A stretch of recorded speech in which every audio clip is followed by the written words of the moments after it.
That's a lot of dudes. It's about half Just of a them. couple dude guys. I like.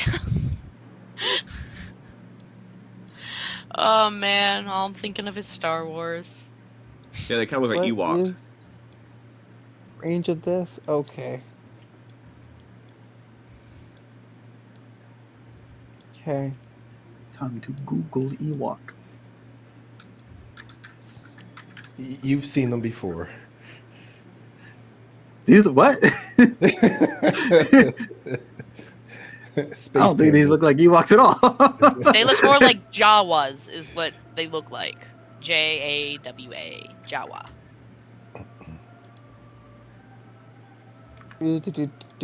That I can see. Yeah, those are Jawas. What I was thinking of? Yeah, because Ewoks are the little teddy bear guys. Jawas are the sand traders. Gotcha. Yeah, that's what I was thinking of. Nope, I forget. I can't zoom like that. You just click in and use your scroll wheel on your mouse. Pointer. Okay. All right. So at the top of initiative, so how this is gonna work out mechanically for you all? There's only one target you have to target. It's in the combat tracker. You all can target it.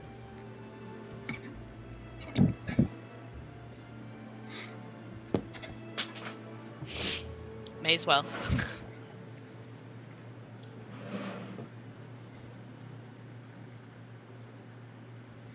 So Cliff. Yeah. Well, first, is there something that's gonna happen before my turn? Yes. Okay, I'll wait then. Okay. Well, I'll let you do that before I ask the question. So as where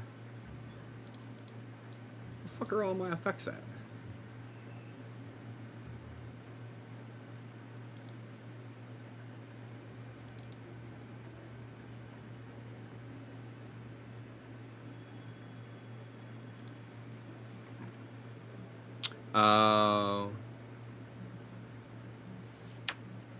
God damn it. Okay. So as that shot rains out, Roderick, you kind of hear this chant. And this chant comes from all around you. It almost sounds like dozens of voices kind of echoing out at once. And it's nothing like loud and roarious. It's just kind of like a and as you hear this, you see like a few other of these figures kind of appearing out of the brush, and they're like heading in this direction.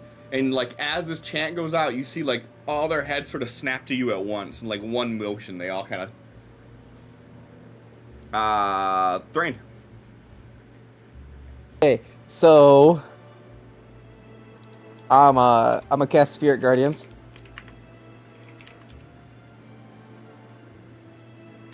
Okay. So do pointer circle. If that now one bigger. So now you said you're only targeting the one. Is it every time one of these creatures I make a save throw and damage? Correct. Okay. I like the new way they do circles. So upon casting it, I am already targeting. Did I? I did not. I put this button. Wrong button. This button. Hang on. Scroll to the top. Mark the spell off, so I don't forget. And do saving throw. Okay. Oh, it gets half damage anyway.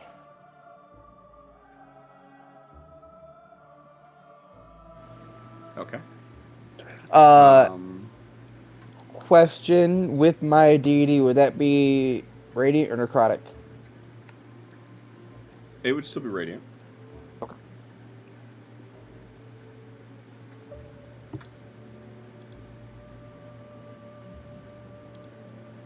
Is that and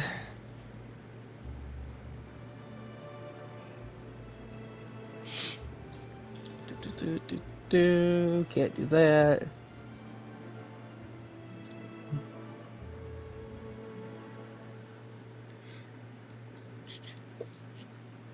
And then I'm just going to move there.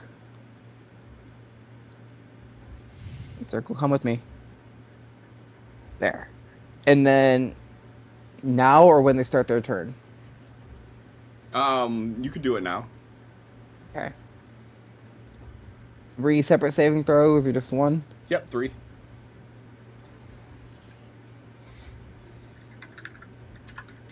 Did it? It untargeted. Understood. Don't target me. It's a DC 15, you said, right? Yeah. That's fine. I'll just do this real quick. Yikes. I don't 2 think make that it, one 1 passed. doesn't. So, not. Just untarget, I guess, and just roll damage. Yep. Half. Full.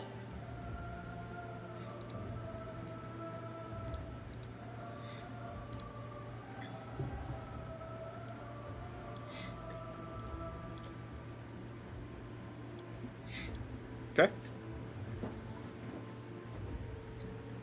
And then, yeah, that's it.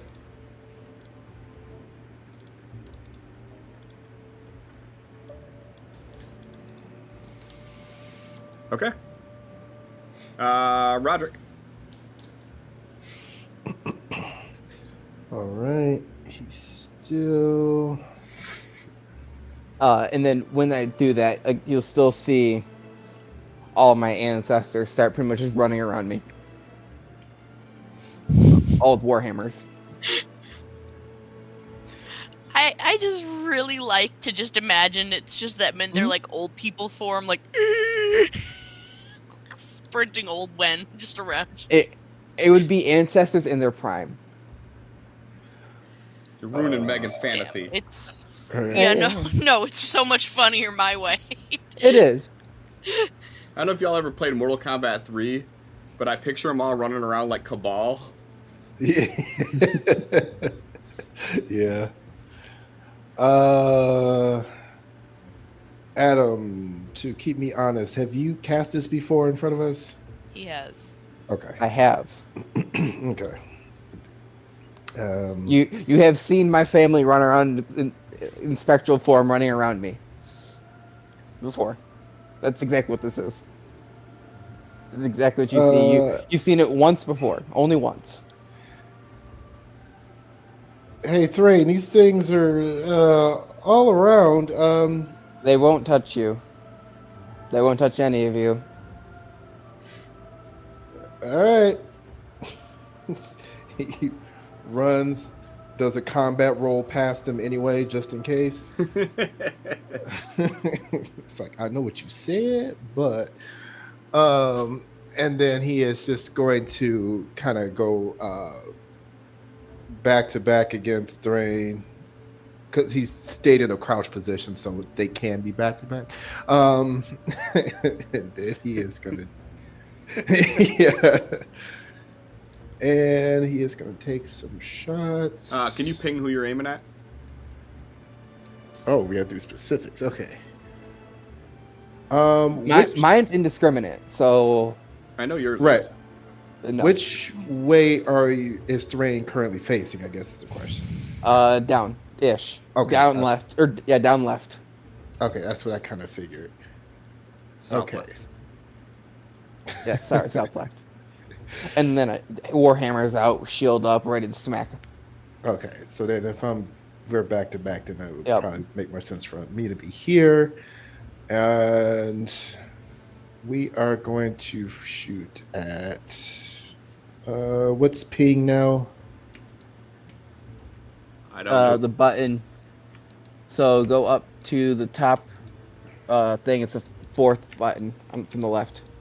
Okay.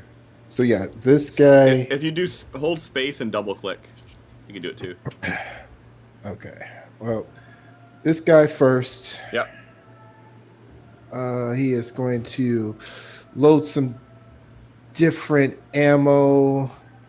He's going to flip the barrel around and start firing. First at that guy, we'll go boom.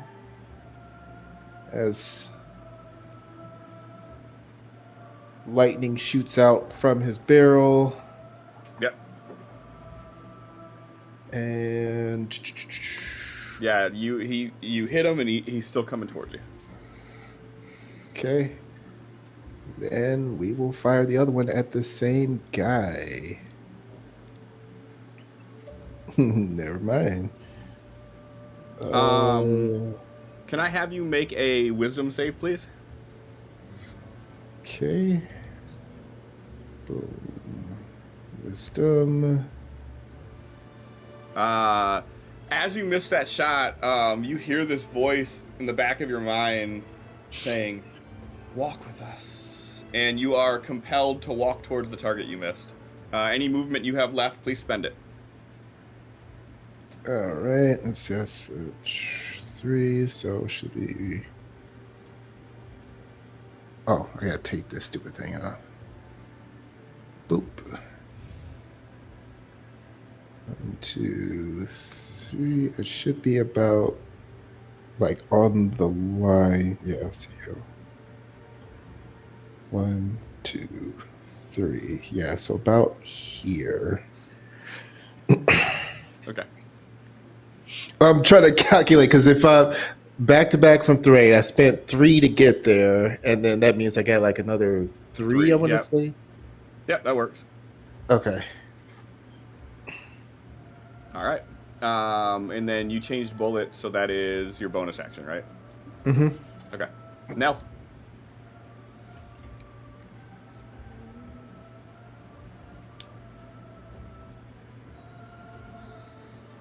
It did not do the move in ways where I can count, like how it used to with the arrow. Sorry, that's my bad. Hold on. I can fix that. Okay. You were here. Yeah. It's good. I can make it. We're fine. The chat log. Yeah. Aura still working. It sure is. Actions. Wonder if I can hide that.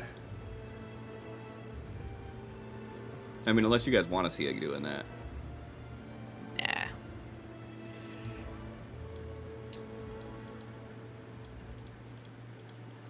All right, I got it silenced now. I am going to do put a thunderous smite on there and swing. Okie dokie.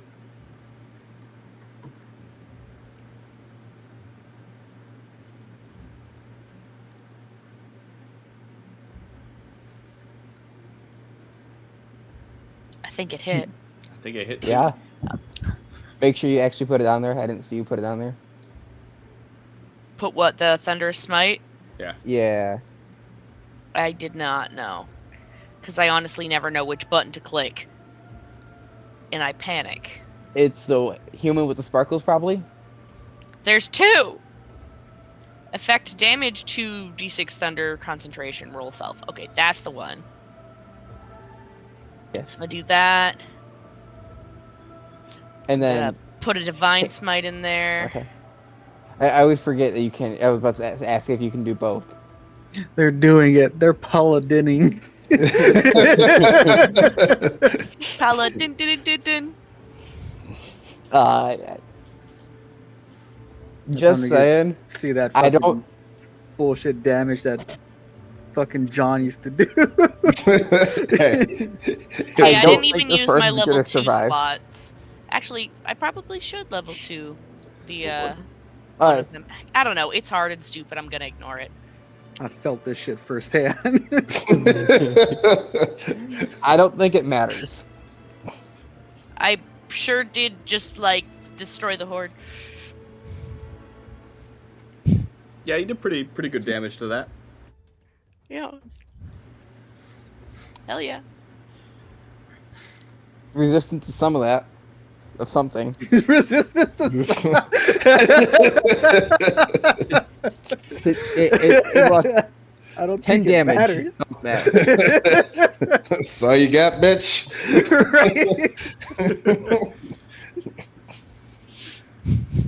Yeah, so you come charging in and just jump in the air with the warhammer and just slam down on it, and there's just this cacophony of just lights and thunder and yeah, I don't know if you want to do the prone effect. he's dead. That's Yeah, no, no. I know. I just because it's the whole horde, I was like, I don't know. We're just gonna ignore that, right? He's perma prone. Yeah, Yeah. if it didn't kill him, I would say he's prone, but Nell smirks and looks at the next one. Houdini. all right. That's your everything, right? I can technically attack again. Feel free to. Who are you gonna attack? I don't think anybody's I'm within your gonna, melee range. Yeah, I was gonna throw a jav. I don't know. Sure, you could do that. Oh yeah.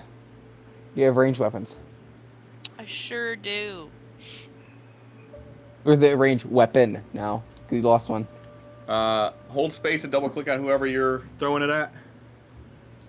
Okay, hold space. Click on that motherfucker. Double click. There you go. All right. Yeah. And you still have 10 feet of movement too if you want to move a little closer to him. Yeah, because I'll want to be up there soon enough.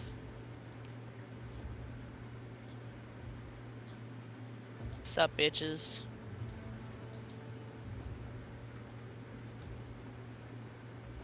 Yeet.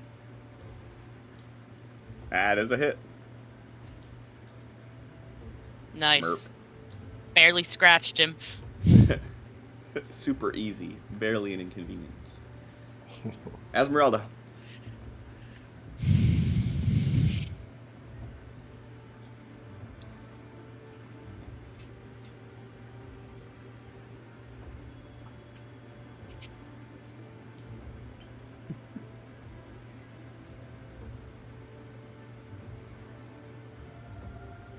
Yes.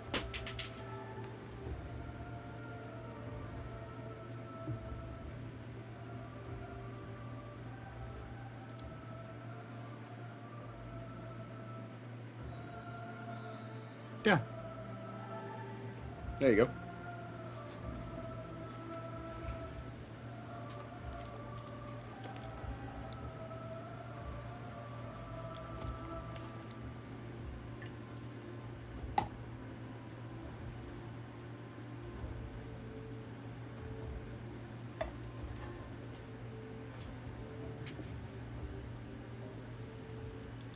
Okay.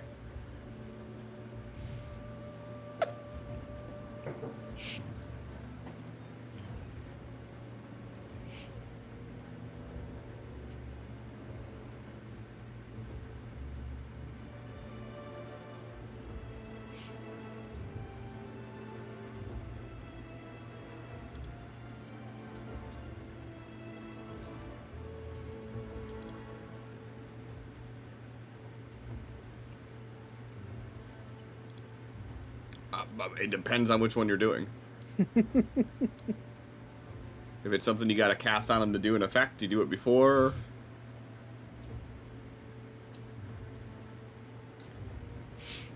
Is it your second one under your class abilities?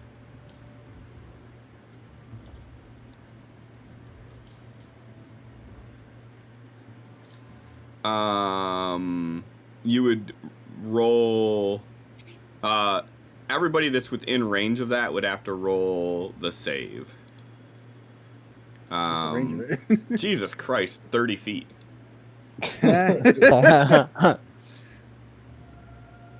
So Oh my god. everybody within that. 1, 2, 3, 4, 5, 6, 7. 8. 8. Girl. If you count the one that's really 100 touching. feet radius. I thought it was a God. problem. So it says in the description it could be heard from 100 feet away, but the effect only takes effect on people within 30 feet. I was gonna say, if she yells, does the radius get bigger? No. Is that one cultist at the top left or top right of the circle? Is that technically touching him? Yes. If it's within the square, it's touching it. 8. Yeah.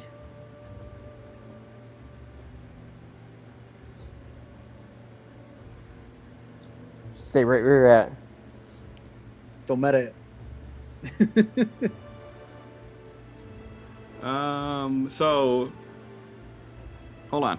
I'm trying to read what it says.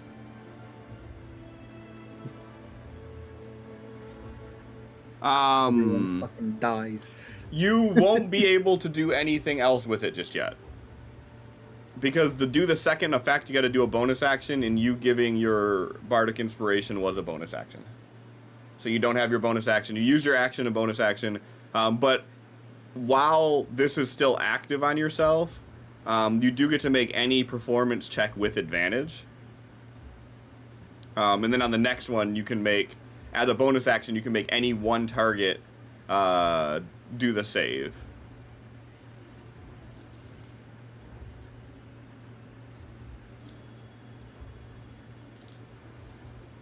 You don't have to roll anything this time. Yep. Oh, You're good. so casting it is just Yeah, the this radius. is the setup. So constant. like, you would hear Esmeralda start. I assume like reciting poetry.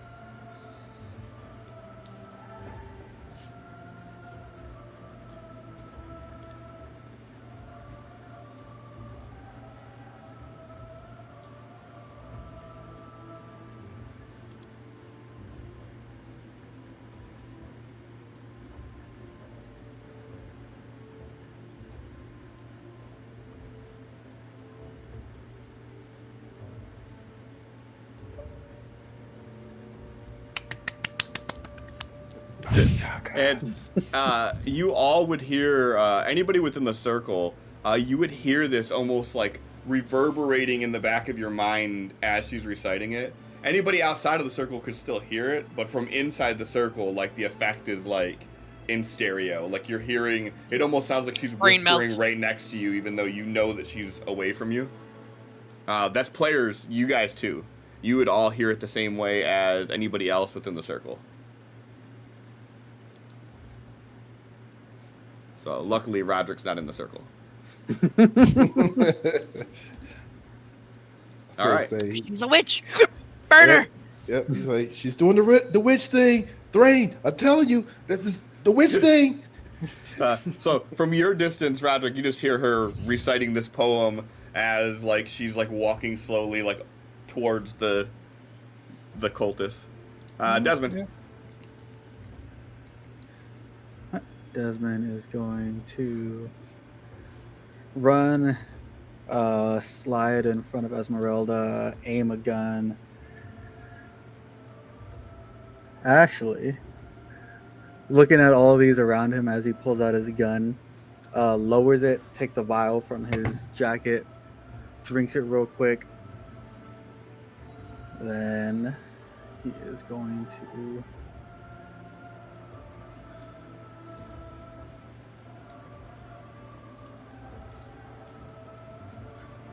cast blur on himself.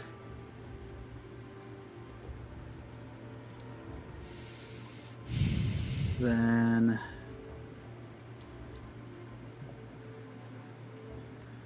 one closest still gets a little shot.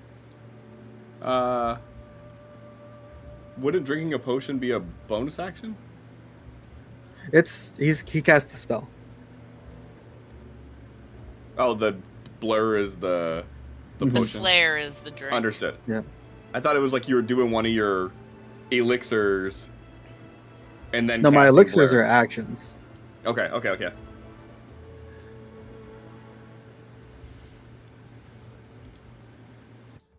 Where is Eva? There she is.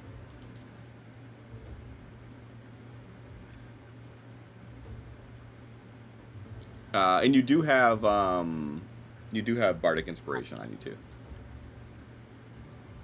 Why?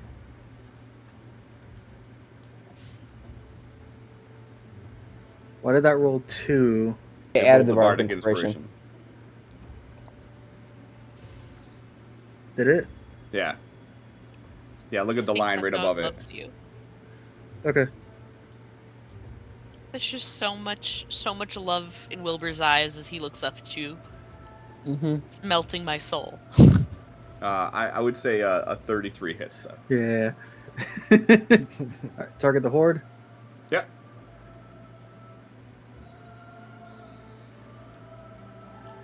Nice. All right. Then he's going to stand up in front of Esmeralda and hold his gun like sideways in front of him, trying to like shield her. Okay. Doesn't do shit, but that's what he's doing. Okay. Targeting? I am targeting.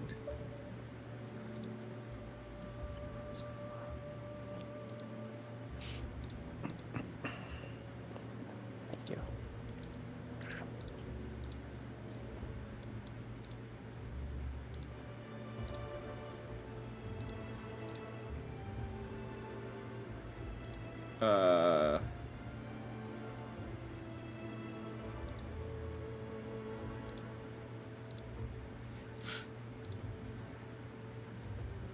All right.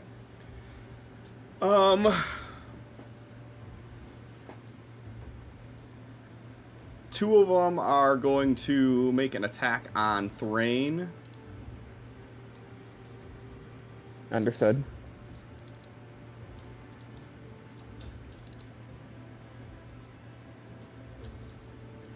One hits. Yeah.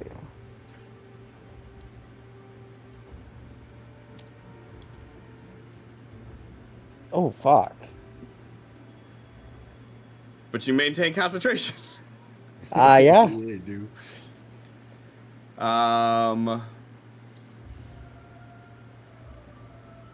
And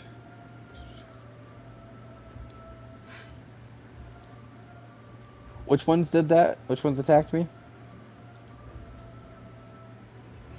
Point him out, Cliff. these two nearest to you. Okay. Oh, The left ones? These ones, yeah.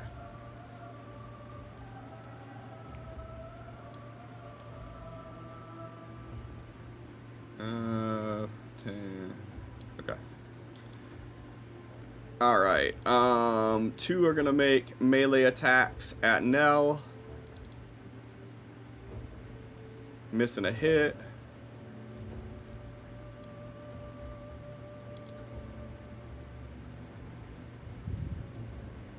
And two are gonna make an attack on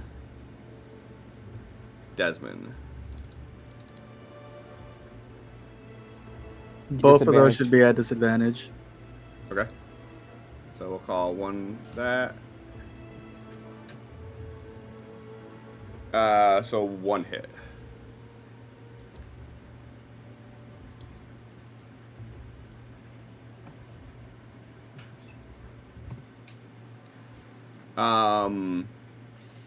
And as we reach the top of the round, that chanting that you heard has died down substantially to the point that you don't hear any more chanting outside of the people that are right next to you. And that bonus that they were getting, they no longer get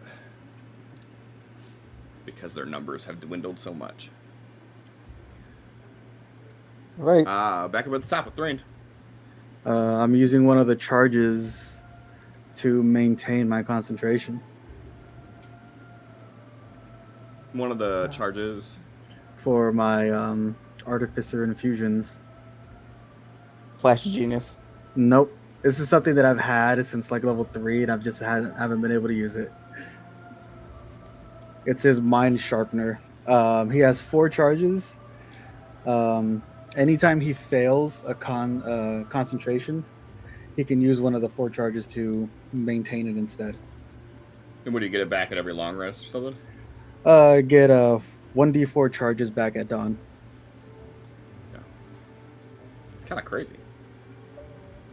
I mean, it could be a chance of if you use it 4 times in one day, you only get 1 back for the next day. Well, yeah, I but mean, what are the how many chances times you're have I? doing 4 failures of concentrations in one day? And it's on. Fair. I'm using it for blur, so like they have disadvantage in the first place. Yeah. Go ahead and reapply blur to yourself if you didn't. Oh, you Yep, did already. Okay. I did. All right, Thrain, go ahead. That there, and then this will move there. Okay. Click here. I am targeting.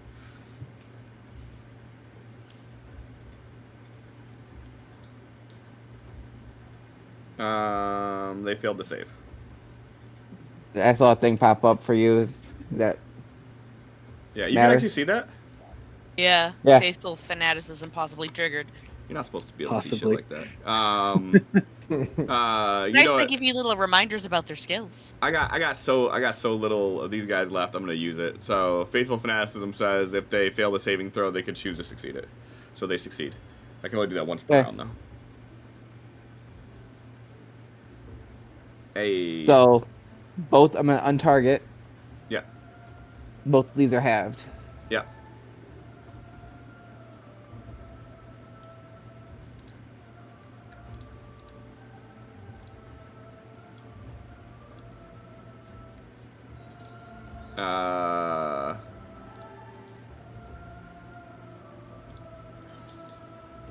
One of them still there.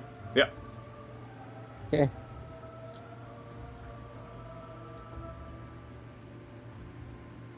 Who? Thrain? Whoa. No. So you choose who you're gonna target if they have to do the saving throw. Not everybody has to do it. Everybody can hear like the whispers from what you're doing, but as far as the saving throw goes, you get to choose one person and make them roll that saving throw. So if you choose for Thrain to have to, then yes, he would have to. You could choose to flip him off, but you know. Yeah. And Spirit Guardians, that was just it happened. So And now for your action. I was damaged. I'm gonna use a level 3 spell I haven't got to use yet that I've been wanting to use. This. I don't know if I can. I cannot. Never mind. Fine Oh. then. Probably why you ain't been using it. Well, it's just a concentration, so I don't want to drop concentration. Do it. No thanks. Instead, I will shove my hand into this dude's chest and Pain. do absolutely no. nothing. You lightly caress them. Wrong hand. Wait. Shoot.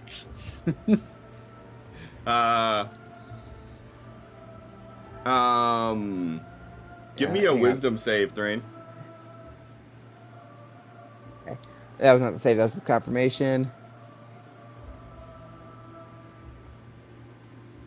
You hear a voice say, "They are your enemies," and you instinctually get the feeling that Roderick is an enemy. Would a Okay. +4 change that? It would.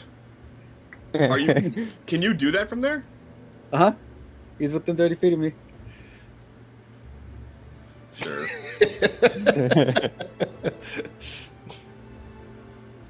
How many times do you get to use that? That was second one for today, so twice more. Okay. 4 times. It's going up on my intelligence. Okay, yep. Then that would make it a save. Okay. Anything else you're doing? Yes. Okay.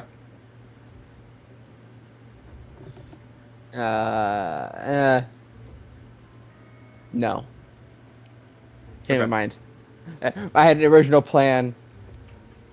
Plan went sideways. So As happens with Aye, natural aye, one. Captain. Understood. that one looked at you, said they are your enemies, and you hear Desmond's voice in the back of your head, like, no, we're family. Like, no. Hey, no. Family. Yeah, so even better, Spirit Guardians would still not affect Roderick. Because it's when I cast a spell, it designates the friendlies.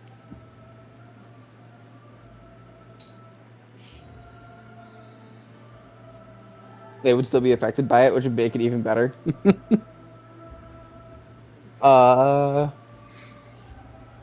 So first time on a turn, or starts its turn there. Okay. Yeah, you only get one per turn there, guy. Well, I do, but when it starts its turn, it happens again. Right? It doesn't sound right, but maybe. And say there's the verbiage.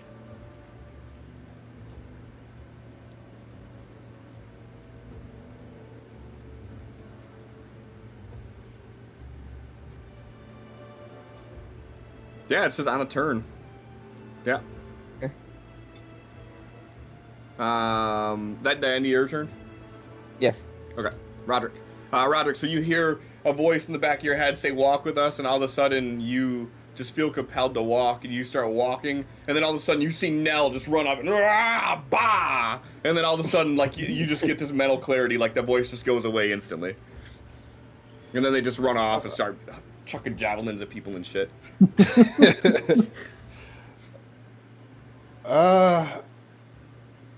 Guys, I think they're doing like the hypnotist thing on whatever. They're doing the brain thing.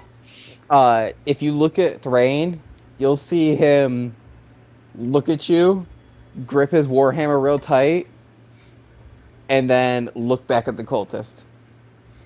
He would As- do that. Because technically it took hold, but Desmond's like, no. All right. But yeah, he would. He could see. He can perceive your movements, but not your facial expressions. You just see him go. Yeah. You'll see his head whip towards you. Brian, why are you looking at me like that?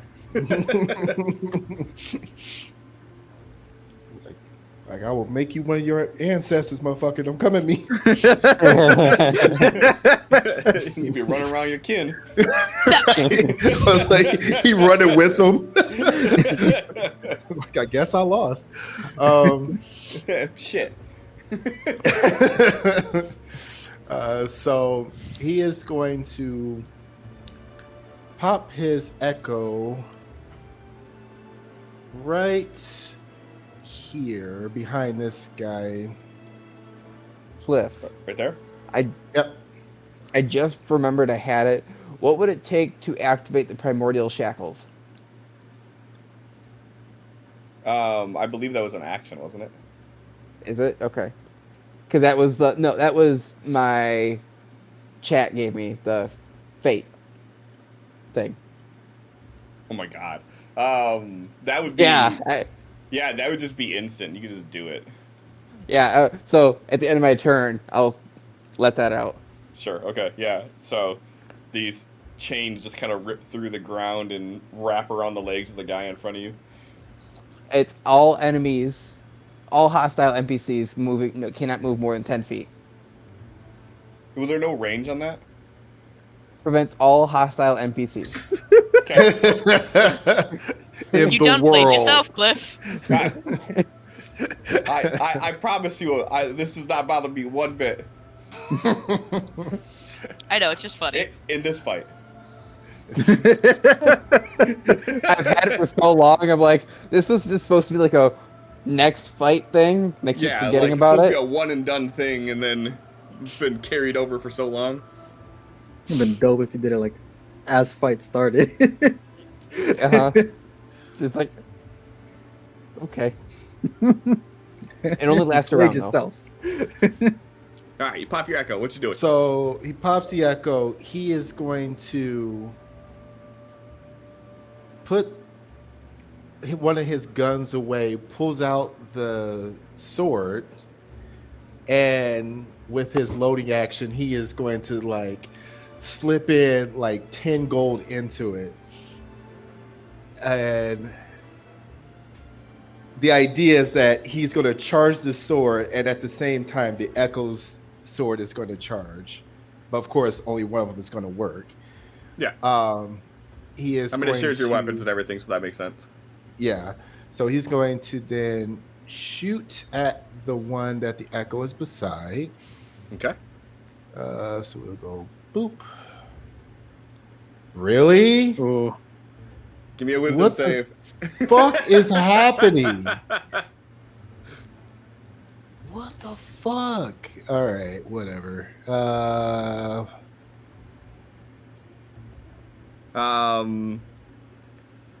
You hear a voice in your head say, drop the weapons, we're all friends here. And you're compelled to disarm yourself. I can't help. I don't get another reaction.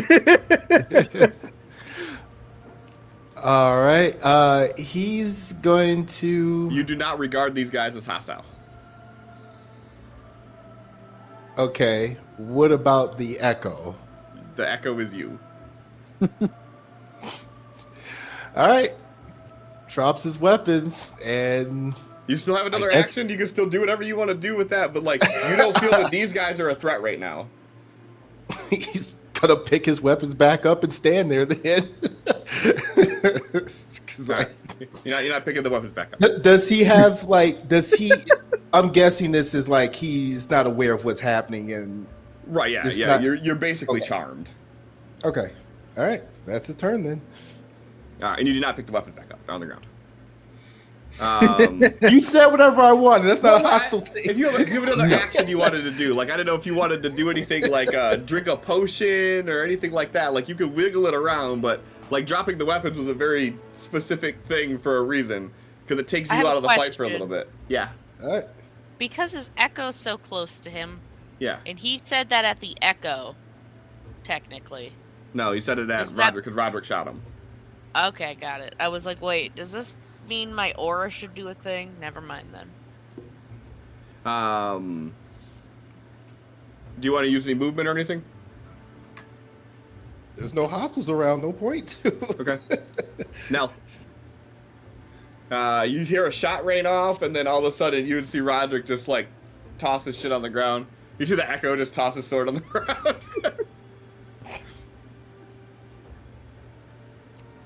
Was we it like hear- audible? Which one said it though? No, you didn't hear anyone say anything. Okay. Well, That's why I scrunched my face at Desmond using his flash of genius, because like there's no way that he would have known to do that, but like you feel like a dick not letting people use their goddamn class abilities. The whole thing is Desmond can see what's going on around him. So if he couldn't have seen that, I would have been fine with like I don't know what's going on in Thrain's head. Yeah, I mean, to be fair, you're getting beat on by two dudes, and he's like on the other side of, he's like at the extent of your 30 feet. So like, I don't think you would have been able to necessarily see it, but again, I'm not gonna make you not be able to use your abilities. But yeah, like there's no Anyways. audio. It's just in your head here, hearing it. Go ahead.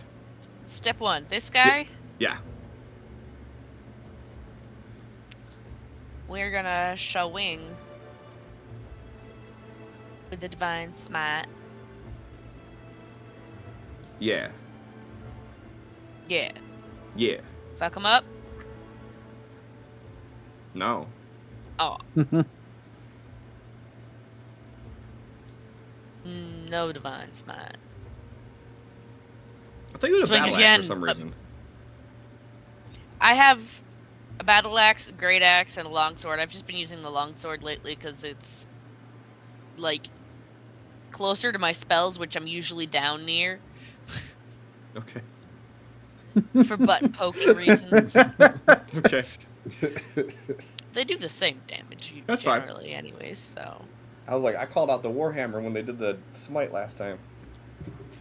That's a miss too. I don't like these buttons. I So don't like actually- him either. As you swung the first one and missed, give me a wisdom save, please.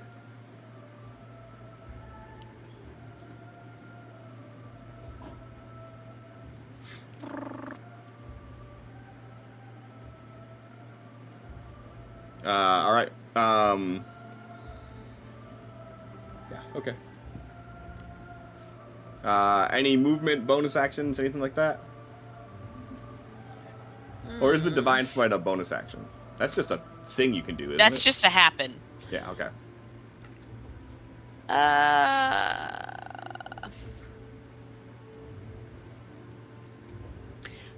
Bonus action. Do. Offhand attack? With what? My shield? Yeah. You can. Shield bash? I don't know. It's gonna do 1 plus whatever your strength is. I was just thinking of possibly bardic inspoing, but I don't really know who I'd put it on.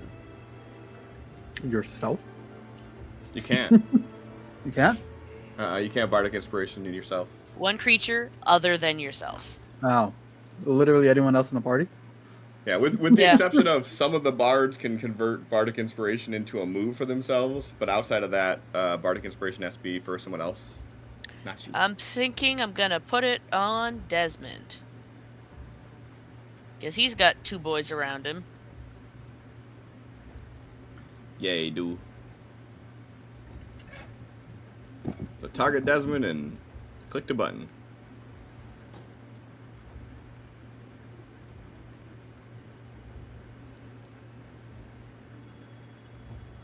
I'm gonna find that button. You find that button.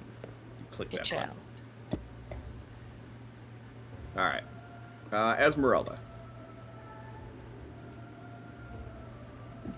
The fuck you doing?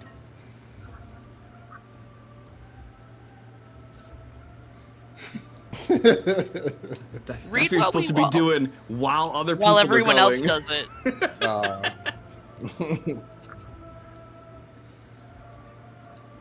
Yeah. Yeah.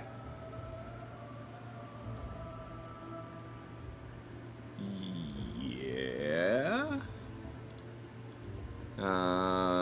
You can confer a bardic inspiration die a number of times equal to your charisma modifier, and you regain them all at a long rest. So you are able to do a few bardic inspirations.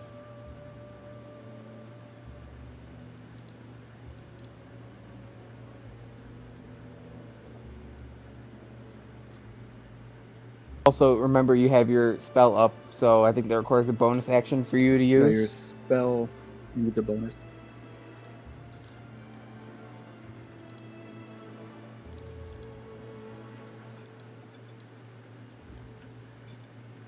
No. No, actions are actions, bonus actions are bonus actions. They're not interchangeable. They are two separate currencies. So if you want to do the big circle thing that you did, that is a bonus action, I believe.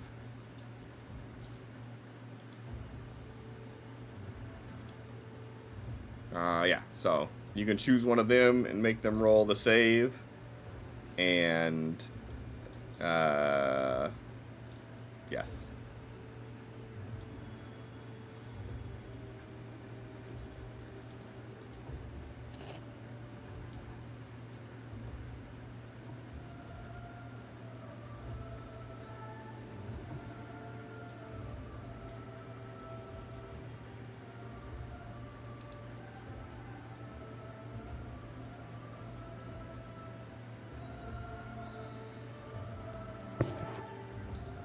see it get used, Christina. You did this big spell. Let's see it. Nah, this is just the teaser. Y'all don't get to see it for real just yet.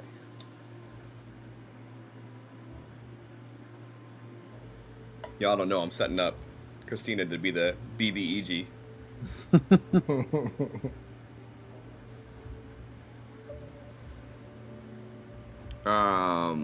Well, so you gotta, yeah. The wisdom save. Oh, wait, where's it at? Charisma save, yeah. So you would do the, okay, so they have to make the save, so we'll do bop. They do not make the save. So then now, you don't gotta cast the other thing on them just because, this is the horde technically. But yeah, so, at this point, which one, hold spacebar and double click on which one you're targeting with this. No, I mean, you cast it, but which one of the icons on the map here are you? Okay, him? Okay, so for now, it is friendly to you.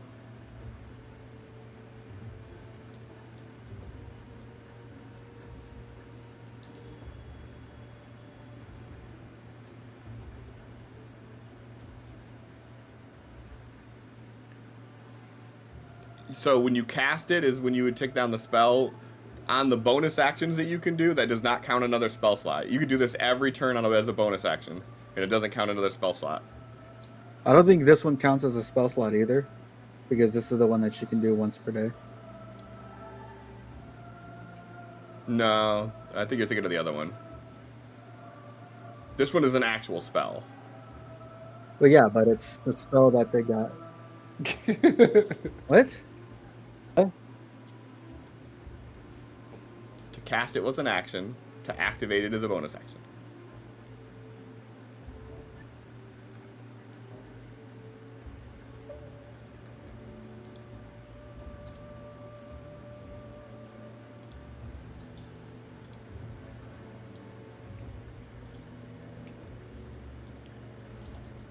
Does she get a free spell as like her class thing?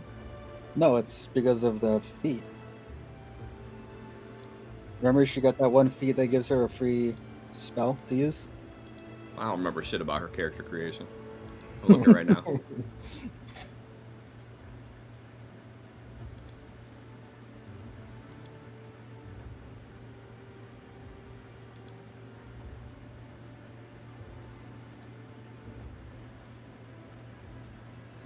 Christina has no sound in game. Dream. Ha ha ha.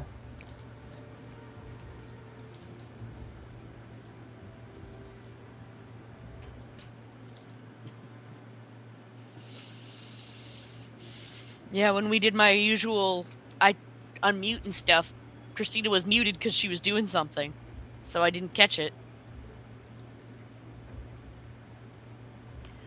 Well, hello, raiding party. Why did I not get a notification that I was being raided? Because I'm cooler than you, and, I don't know. You should now be able to hear Christina as well. In theory.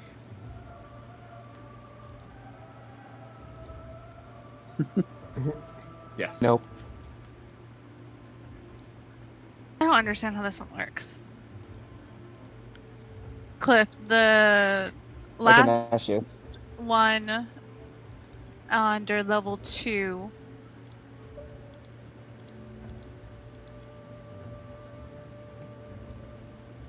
If it says concentration, you probably don't want to use it. No. Yeah.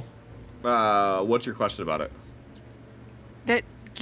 Is this like the way it's worded makes it seem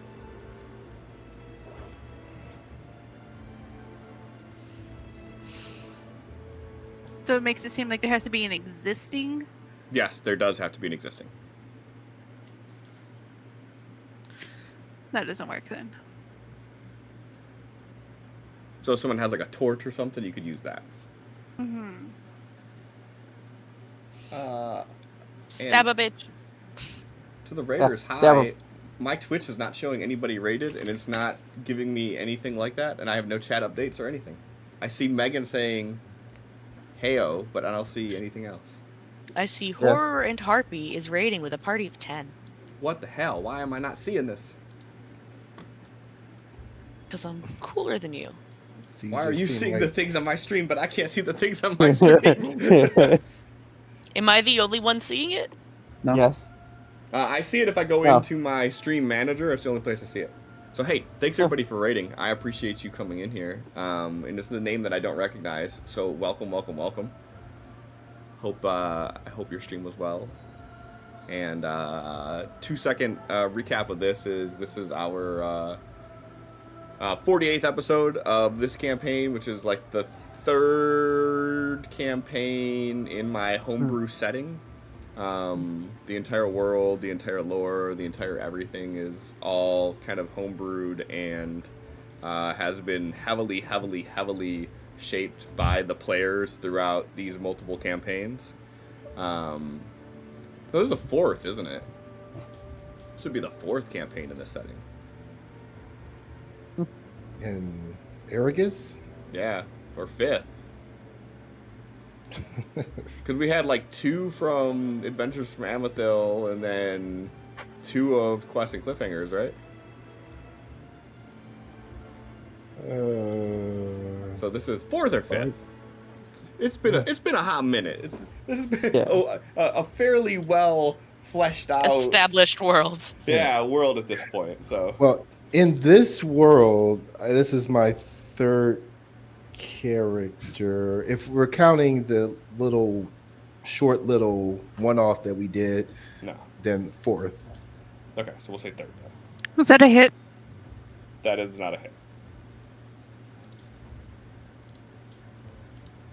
Good try. We believe in you. You just said fuck it and decided to swing.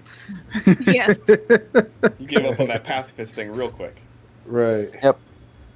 All right. So yeah. The one. So what do you say to the one that you actually got the spell to effect? And who did you swing on? So since Desmond. I got the right one to be passive, I was swung at the left one. Okay. When in doubt, hands. After the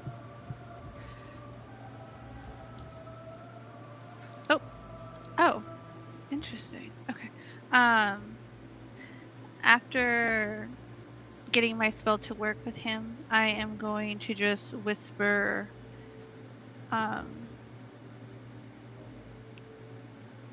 rest and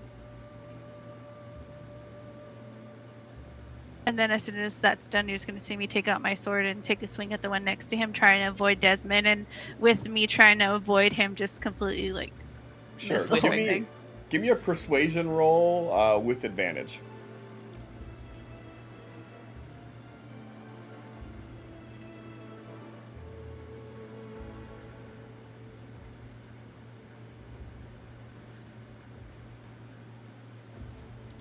Nice duplicates. It'd say snake eyes, but that's 4 of them. Double snake eyes? When you say rest, you see him kind of like wipe his brow for a moment, and he like puts his weapon down to his side, and he just like starts adjusting his robe. All right, Desmond.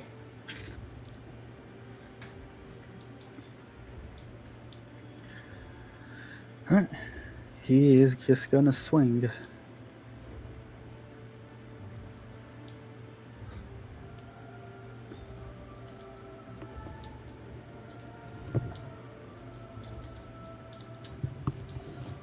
Ugh.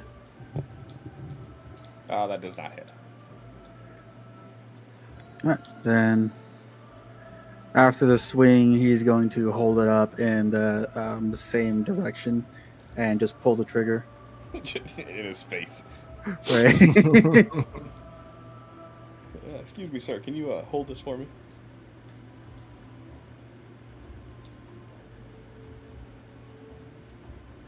That hits.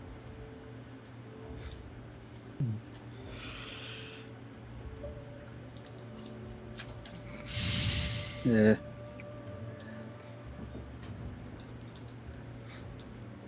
Um.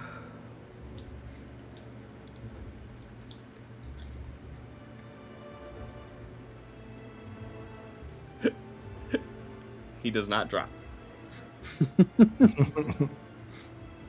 All right. Thrain, go ahead and do your roll. Clicky. Am I targeting him right now? Yeah. I am. It don't matter. Just.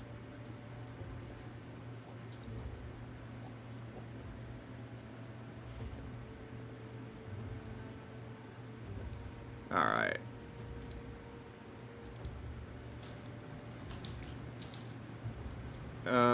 Okay.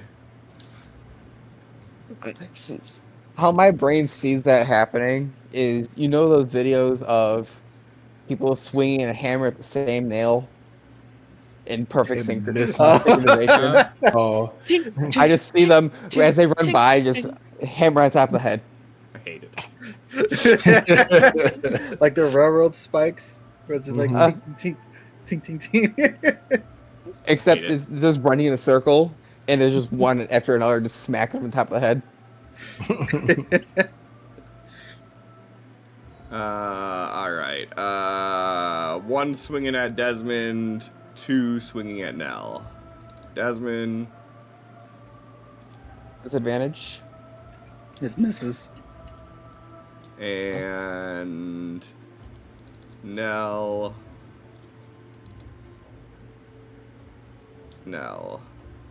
Miss. Okay. Okay. At the top of the round, Thrain. I'm running towards Desmond. I gotta move the circle out of the way so I can grab my character. Do.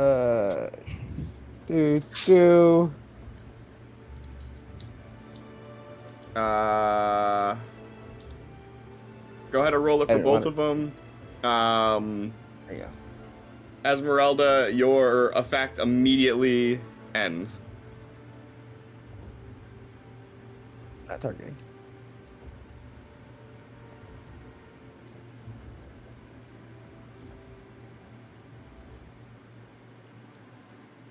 All right, they both Okay. succeed.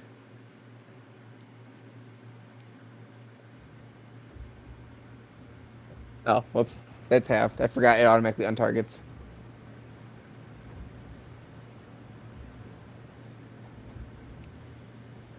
All right.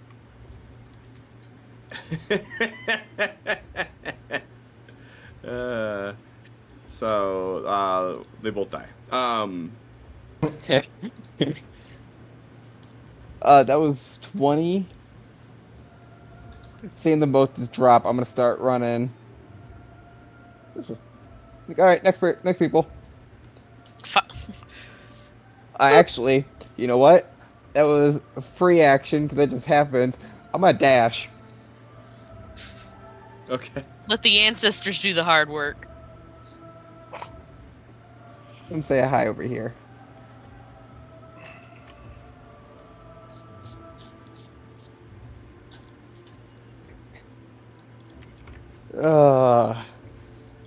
You can roll if you want to, But you don't have to. I do. It's just funny.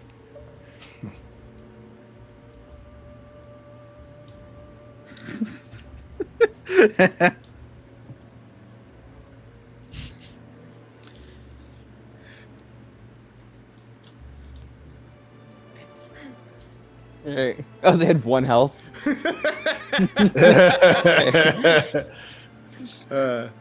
Yeah. You know So what? as you Insult to injury. yeah. So as you run over there, you see your ancestors begin to swarm the other two that are there. And by the time you like skid to a stop from dashing over there, the other two are already on the ground. And as you have this this moment of reprieve where you're not in a fight, and it's kind of died down for a second, you still hear the commotion of a battle happening behind you back towards the crypt. This is going to be we'll call it quick time event.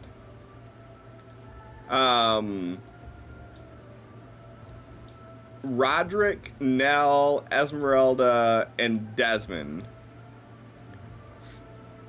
you all have 2 rounds to get involved before what's gonna happen happens. Thrain, you would only have 1. So, you all hear as this fight breaks down, another fight happening just outside the woods. Roderick, besides picking up your guns, what do you do? I have bonus action What's your bonus action? to poof towards it. Sure. So whatever way that is, bonus action is. Sure. So you're gonna move 30 feet closer, right? I took the 5 feet from my last bit of movement, and then they have 30 feet closer. Ow! All right.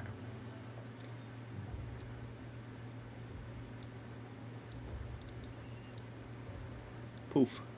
Okay. Roderick. So where's this seem to be coming from? From this direction. Oh, that's okay. And is that in the direction of the crypt? Oh yeah. Fuck, we need that old man. All right. I'm just going to spend my movement and dash to run in that direction. Okay.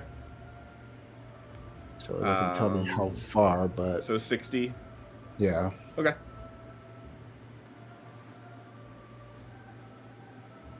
Nell. Can we see the area at all? Yeah. No. I said that like you guys moved just far enough in that like you could still see it like through the trees and whatnot. Okay, so I will move 30. And I'm going to use a second level spell slot to drop a moonbeam over there. What's the range on Moonbeam? I think it's like 120 if I remember right off the top of my head. I don't think 120 that's gonna. feet. That's not gonna be. That was farther than that? Never mind Yeah. then. Yeah, like 120 feet, we'll say it'll probably get you to like the edge of the woods, but it's not gonna get you to the crypt. Got it. Then we're dashing. Okay. Yeah. Okay. Esmeralda, you do keep this up for up to an hour, so you don't have to cancel it or anything. Yep. After seeing everyone move, I am going to do the same thing and poof over there. Okay. You're gonna poof and then use your full movement. Yes. Is the poof a bonus action or an action? It's a bonus action. So you could technically dash, Yeah. poof, and run. So you can move 90. If you want to take the lead. If you don't want to take the lead, then you could just dash. Can't. and There's keep not up enough everybody. room. Well, no. The map ends, but... There's No, not no. a map. Oh, I'll take the other. I'll take the full 90. Full 90? Okay.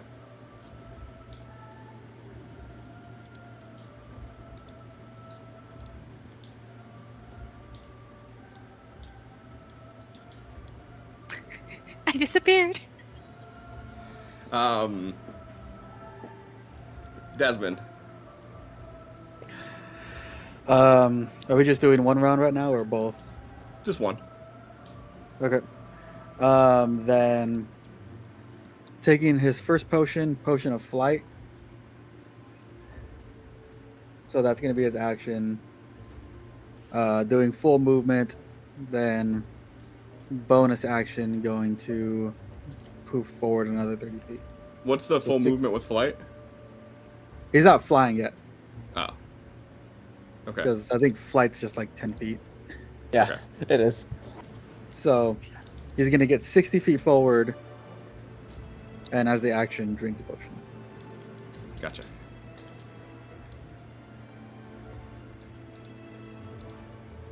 Eh.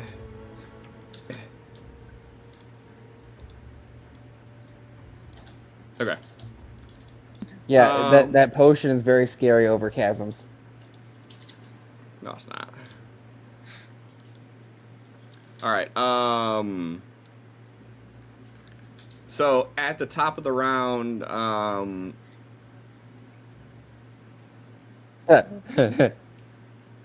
Yeah, we got him. hold on, I'm gonna go ahead and just remove that from the tracker so it stops doing that. So at the top of the round, from where you are, Thrain, you could just start to see breaks in the wood line, a pretty decent distance away from you, and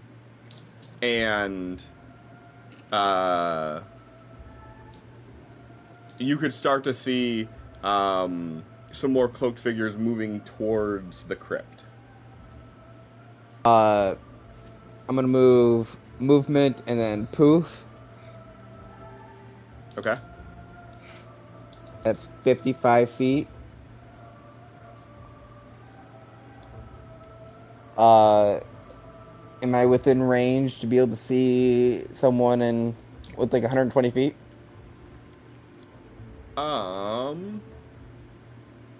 We'll say 90 feet. We'll say 90 feet from the edge of the map will get you to the edge of the next map. And then That's not what I wanted to do. Stop. No, I don't want to be moving right now. from the edge of the map to the crypt, we're gonna call it 105 feet. So you got to get to within 110 feet of that. Mm-hmm. You would need to be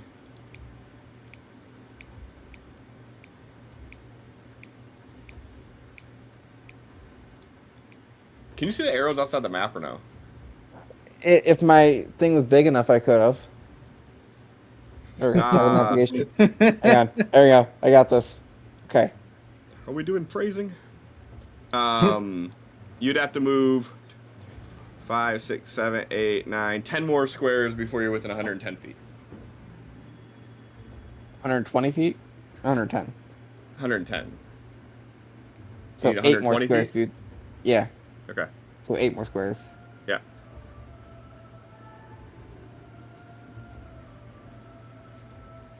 Which, if I'm not mistaken, is impossible for me to do.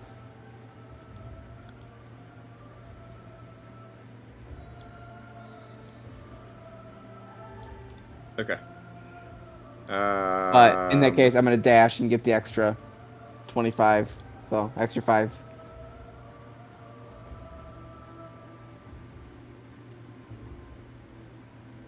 So that puts you 1 square ahead of Esmeralda. I got short legs, okay? You're only 1, 2, 3. 1, 2, 3, 4. You're only 2 squares away from the 120 Yeah. feet. Being able to hit someone. Well, that's from 120 feet from the crypt. Well, is there someone that's closer than that? Not like much. outside? They're pretty much like moving towards the opening at the crypt at this point. So it'd be right around 100 and yeah. We'll just say yeah for now. You just have to move 1 or 2 squares to be able to do anything. What is the range of this? 60. But you already dashed and bonus action. Yeah. So I know. you can figure that out, but you can't do it this turn. Roderick. So with him dashing, that of course made his echo just like poof away. So if he still has a good distance to go, You have 80 feet to go to be able to get to the wood line. Or yeah, to be able to get to the wood line, we'll say 80 feet. then he will do another full movement dash action with using his bonus to pop his echo 30 feet in front of him. Okay. Okay. So it's gonna get so convoluted. Okay. So for Roderick, to move Roderick over here. 5, 10, 15, 20. And then 5, 10, 15, 20, 30. Okay. Alright, so Roderick, I don't know. Can I share with one person? Do me a favor, John. Double click on yourself in the combat tracker. Okay. Does that open up the other map? Nope. Okay. Alright, well, you're just gonna have to trust me then. So you are about 90 feet from the crypt. Well, your echo is about 90 feet from the crypt. As you're at like basically at the wood line, there's just a few more feet of like thicker foliage in front of you, and you can see that there is a group of these cultists moving towards it, and it looks like the door is shut right now, and they're trying to get it open. Okay. That's all his actions for right now, so. Okay. Now, Ambretosh. Yeah. That's me. So we've described that my horse has been out this whole time. I've never unsummoned the horse. We were camping there, so therefore horse. Yeah? Sure. Yeah, paladin horses aren't restricted to like distance or anything. Would she be able to, like, do a run up, me mount her, and take off? Sure. Give me an acrobatics roll.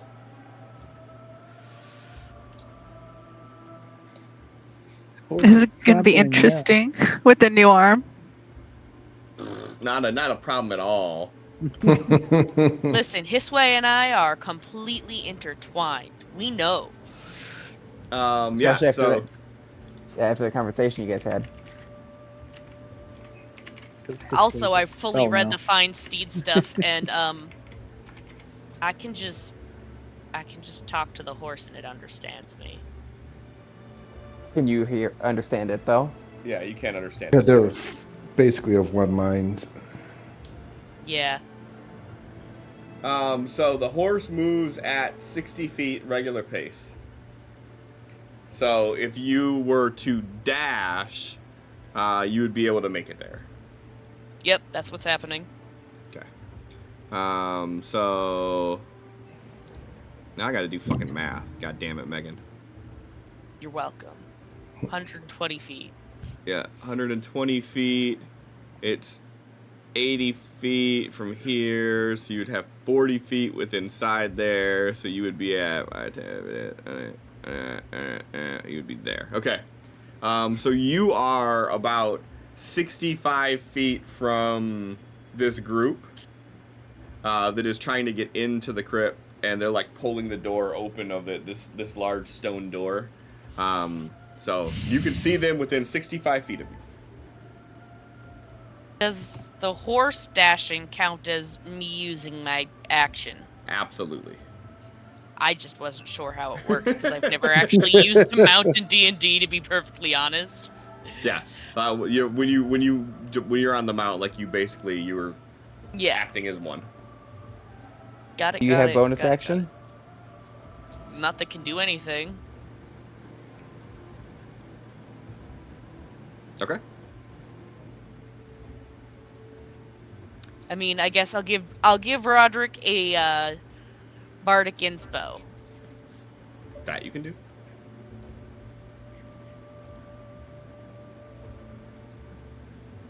We boop. We boop. Esmeralda, you see this tiny little dwarf run ahead of you, and then all of a sudden you see Nell on a horse. You see me absolutely running. It's like, I'm tired of running. I got little legs. All his ancestors trailing behind him. Yeah. All Every of single the one of them legs. looks pissed to be running. My family does not like running. And yet you make them. Not marathon runners. They're all cursing at Thrain. Why does your spell have to be us sprinting in a circle, you asshole? How the fuck is a ghost out of breath? Get that ghost asthma. So you said there's 65 feet in front of us? For you to get to the outside of the forest, you have 5, 10, 15, 20, 25, 30 feet of movement to get out. So if you just take your full movement, you're out. And then there's another 100 feet between you and the crypt. So if you have a spell that has a range of 120, it'd be perfect. I don't think I have a spell that would be 120. Doesn't hurt to check. Yeah. Sin, does she? 60. Sin doesn't have her character sheet memorized. I mean, why not? I haven't even got my own shit memorized. Sheesh. I know almost everything about Esmeralda except spells memorized because Christina didn't listen to the ones I recommended. This one would be perfect for your character. But No. what, this one. No, I sounds do dumb. not. So You we're have a gonna ranged weapon? Oh wait, you don't have any items. Never mind. dash again. Okay. So that'll take you 30 feet in here. What's the range of your damage cantrip? I think it was 60. Yeah, no, I just checked everything. Everything's not. I'd say, can you poof? Bonus action, That- poof, then action. Then you'll have an Attack. action for an attack. But I'd still be out of range. You'd be. But is she 100? You'd be 75 feet away. Oh, yeah. If I move the full 90. No, if you move the 60. If you moved 90, you'd be 20 feet away, but you would be out of actions and bonus actions. Would that be within their melee range? No. Then yeah, I'll just do the 90. Desmond, how far can the wand go? Yes. 30 feet. It is only 30. Mm-hmm.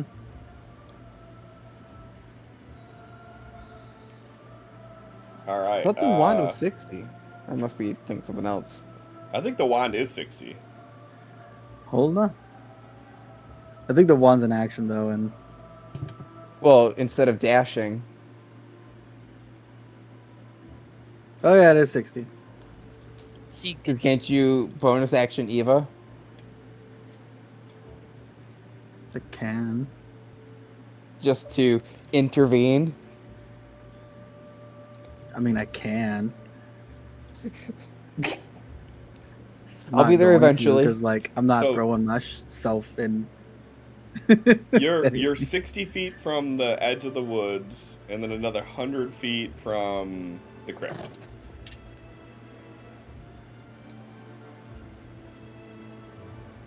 Okay.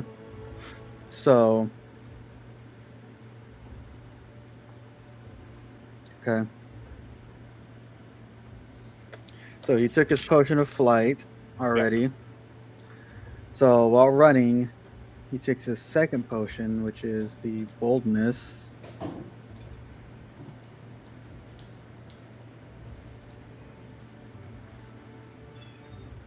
So 30 feet, then boldness, then another poof forward 30 feet. The 60. So you're right at the edge of the woods. So you're 100 feet away ish. Yep. So you're like at the woods. So are there any more trees in front of me? Or is it just all... I would say that if you're running to the wood line, you're stepping out of the trees. So there could be one in front of you before you step out, obviously. Okay, then if that's the case, during the poof, instead of going straight forward, he would do a diagonal poof. Okay. So whichever is like the last tree closest to the crypt, he would poof right behind that, behind like in the leaves, then use his flight to stay there, and he's gonna like use the trees as like cover for himself, but aim over it. Okay. And Thrain, you are 15 away. So you're like right by where Roderick's at. Okay. So we're going to go ahead and Am I get rid of closing this. this map? Yeah, so I'm going to do this real quick.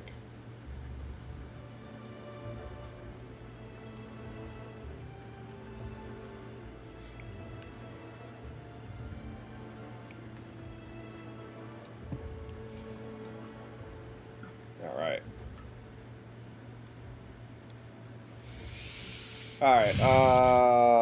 So that was the end of that round. At the top of the round, you watch as they pry the door open to the crypt, and you see 3 cultists rush inside.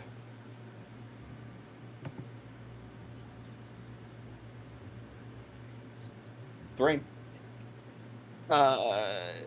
Full movement in. On zoom. Oh. Full movement. Bring it here. Is there any cultists outside? No, all of them ran inside. All of them ran in? Yeah. Okay. Full sprint. Okay.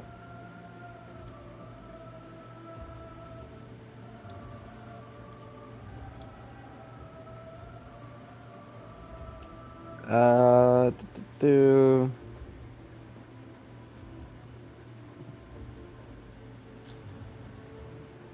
Yeah, that's it. Okay. Roderick? All right.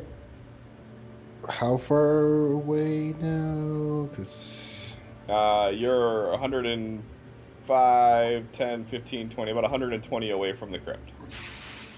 fucking shit. Okay. He's going to run. Him and his Echo are going to be running in sync, 30 feet from each other. Movement, dash, and then at the end of his dash, he's going to switch places with his Echo. Okay.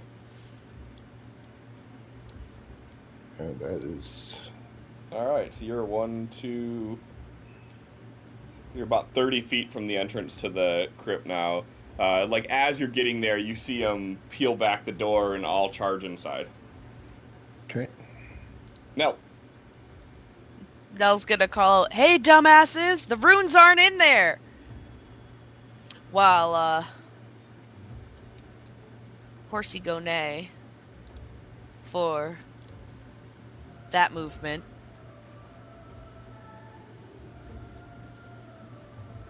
Give me a persuasion roll.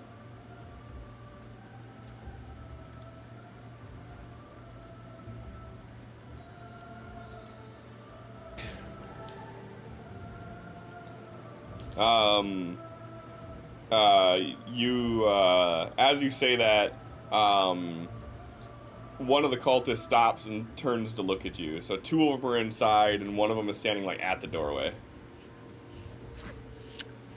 Shit, if it's gonna play that game, I'll reach in my goddamn bag and pull it out and, like, wiggle it at him. Yes. Looking for this? Go ahead and roll another persuasion roll. I'll let you do it at advantage. So just roll Oh, one we were more. trying It's to- already. Oh, well, I pressed advantage because you said so. Yeah. Yep, you got 10 again. Okay, so still 10. Well, Oh wait, no, 10 first was a plus 4. 10 on the Yeah, die. Yeah. So 16. 16. Yeah, 16's good enough. As you run up there, you see them like peeling back the lid to the sarcophagi, and as you pull the gem out and wave it at them, all 3 of them turn around and start charging back towards you. Good, good, good. Then we're gonna chuck that away. Oh shit, it worked. Thought we were trying to keep these things safe, not wave them around. Listen, I want to be able to use them. Desmond fucking like mouth agape as he sees this thing getting waved around.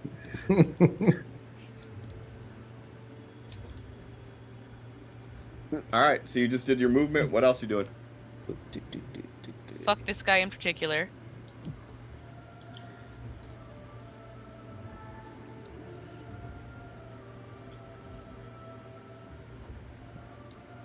As a kerplop. It didn't. I don't. Yeah, they're not on their combat track, so it didn't do it. No, not that. That DC doesn't look right. Right, you're we a already spell- figured out it wasn't correct last time, didn't we? I thought that was during for Etheria. That was Vitalion, yeah. This is a con save, so it looks right. Okay. All saves should be just the same. The no, same there's as no my variation. spell save DC, yeah. Yeah. Huh? All spell save DCs are the exact same. There is no difference for each different save. It only matters what the opposing party is strong against. So all spell save DCs Because are it's the my same. magic skill that's being used, not my Yes. actual So what is it? con. 8 plus proficiency? 8 plus proficiency plus spellcasting ability score. So like I have a +4 for my wisdom. So it's 8 plus 3 plus my +4. So And I'm I'm a 15. paladin, so charisma's used, which is a +3 for me. So you So should be at a 14. Should be a 14. Why is it not doing that? My guess is in your actual thing, it's not set up to do that. Sweet. Oh, Well, anyways. you created a thing for this, didn't you? To put it in its own category? I don't think so. Maybe you did, because it's an oath spell. Yeah, 'Cause that's exactly I have no idea that's how oath. to make its own category. Why do I not even see Moonbeam on your shit? Because it's spells, oath, level 2. It's nice and low, but like not all the way to the bottom. All of my Yeah, shit's correct. So if you click on the gear next to in the red bar or whatever color that is, it says spells level 3, whatever it is. Yeah, it Yeah. says 8 plus base plus proficiency. What's the ability say?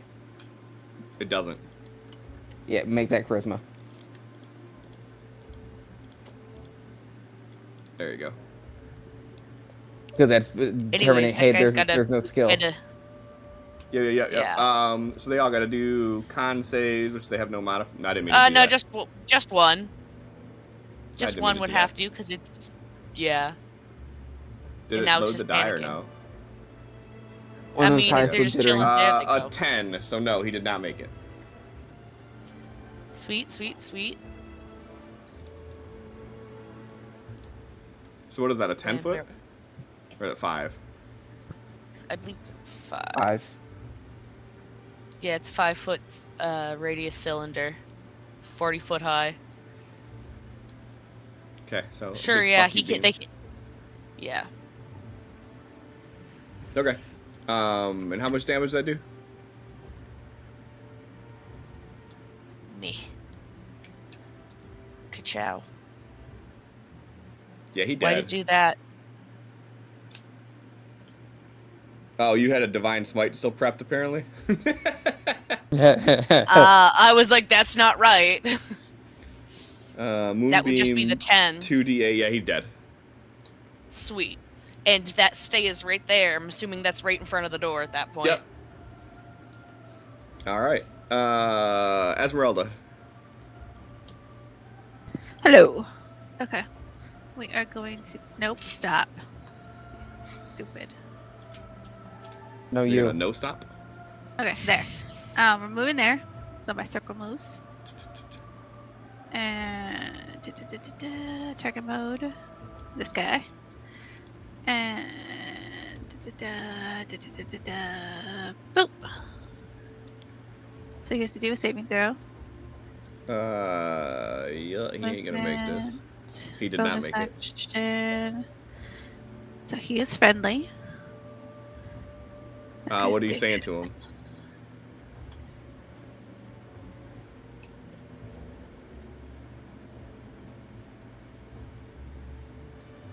I'm gonna try and get him to attack his comrade. So I'm just gonna point and say attack. Go ahead and roll your persuasion flat. You would have advantage on this, but you're gonna get disadvantage because you're trying to make him attack a friend.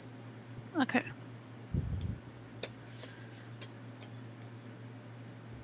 14, and he doesn't have any charisma modifiers, so okay. And he is gonna run through the moonbeam Dummy. to get to him. So what is it? 2d10. Mm-hmm. 2d10. He runs through the moonbeam and drops dead on spot. Love it.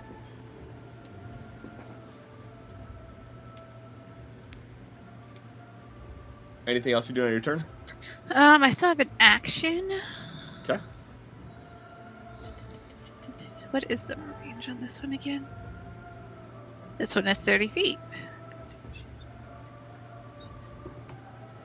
He's about 25 feet from you, so it looks like you can do it.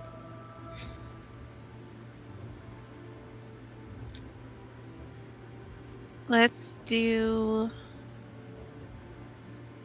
command. So that would be this What one. is the range Oh. on this? I forgot to do the Oh. clear target. Boop. Oh, you're good. 16. So this one they actually do get a bonus on. Looks like it's gonna be a 6. It's not enough. Did it not show up still? Mm-mm. Didn't show up. It don't count. They rolled a 6 again. So so he fails. So what is your one-word command? I am going to point to the moonbeam and say go. All right.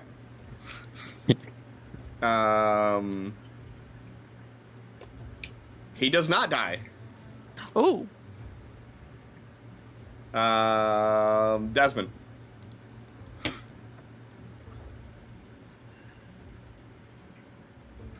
It's a little scuffed. Let's move 10 feet here. Are you jumping out of the tree? Yeah, floating there a bit. Eh.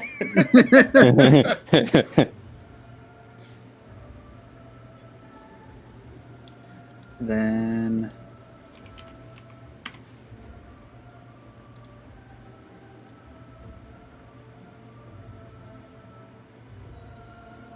That definitely hits.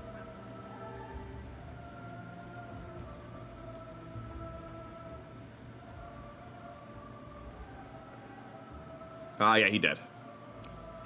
So as you come floating by, pop the shot off, you see him hit the ground. Nell, you hear a voice in the back of your head that says, "Bring that gem to me. Can I please have you make a DC 17 Wisdom? DC 17 wisdom save." Okay. You are. Hold on. What's my? Oh, you get My circular you're- fortitude. If that's a plus Oh. 5, I'm impressed. It's advantage. Oh. That's Ooh. yeah. Is it always happen, or is that just I have a certain amount of charges a day. okay? Just use the First- first one. First one was an Shit. 8. So plus 3. 8 plus 7. Yeah. So it is not 15. 17. So you I feel you That was feel closer. you feel this you feel this voice tug at the back of your mind and tell you to bring the gem to them, and it is coming from the southern tree line, and you instinctively pull the reins and guide your faithful steed in that direction. So for your next X amount of turns, you will be using your dash to get there as fast as possible, so 120 feet per turn. Of course, I'm on the horse. And that's where we're going to end it at for the night. So, thank y'all for staying with me here for a little half hour longer. Started the half hour late. It works. Yeah. Yeah. Horror and Harpy, Very thank you fair. for the raid. I appreciate y'all, and I apologize I did not see you come in when you did. I will have to try to figure out why the fuck that didn't show up. On mine, it didn't either. It's so weird. Like the only place I can see it at is if I actually go to my stream manager, and I see it there. But I didn't get any notifications, no nothing, and I have an alert set up for raids that didn't go off either. So I don't know what happened there, but I appreciate you. Thank you anyways for showing up. Hope you had a good time if you're your first time here. Let's see who's on and see if we can do a quick little raid out and share the love.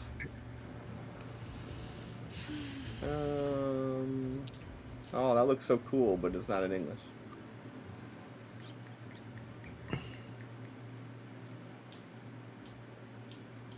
None of these other streams look that good.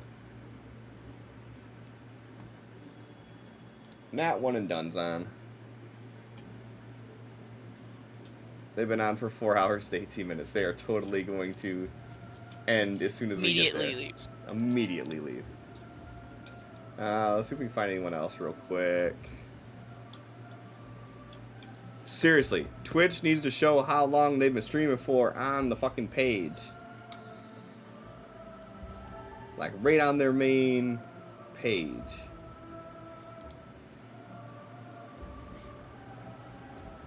I'm gonna check one more out, and if they are, like, the same, then we're just gonna say goodnight.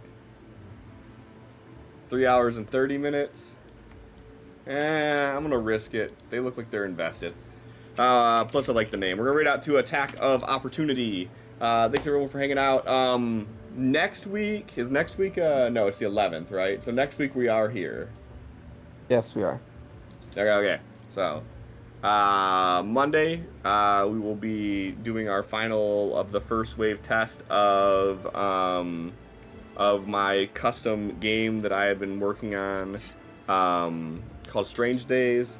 Friday we'll be back, more Amethil. So thanks everyone for hanging out. Have a wonderful night, and bye.